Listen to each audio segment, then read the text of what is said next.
ఆంధ్రప్రదేశ్ రాష్ట్రాన్ని పట్టి పీడుస్తున్న ఒక భూతాన్ని తరిమేశామనే ఆనందంతో ఆంధ్రప్రదేశ్ ప్రజానికం కూడా గతం కన్నా ఎక్కువగా ఆనందోత్సాహాలతోని దీపావళి జరుపుకున్నారు. దీనికి రీజన్ ఏంటంటే అధికారంలో ఉన్నప్పుడు కూడా విధ్వంసం, అధికారంలో లేనప్పుడు కూడా విధ్వంసం.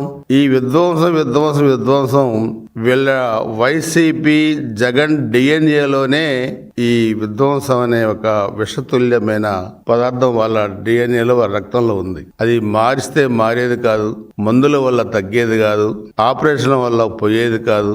దీనికి ప్రపంచంలో మందు ఇంతవరకు ఏ సైంటిస్టు ఏ శాస్త్రజ్ఞుడు కూడా కనుక్కోలేదన్నదే అక్షర సత్యం. సో దీన్ని ఎప్పటికప్పుడు ఎన్నికలు వచ్చినప్పుడు ఆంధ్రప్రదేశ్ ప్రజానీకమే డాక్టర్లుగా, సైంటిస్టులుగా, శాస్త్రవేత్తలుగా, పరిశోధన చేసే అనుభవజ్ఞులుగా వాళ్ళే మారి ఈ వైసీపీ పెనుబోతాన్ని ఆంధ్రప్రదేశ్లో అధికారంలోకి రాకుండా చూడాల్సిన బాధ్యత ఆంధ్రప్రదేశ్ ప్రజానీకం మీద, ఆంధ్రప్రదేశ్ ఓటర్ల మీద ఉందన్నది అక్షర సత్యం, నగ్న సత్యం.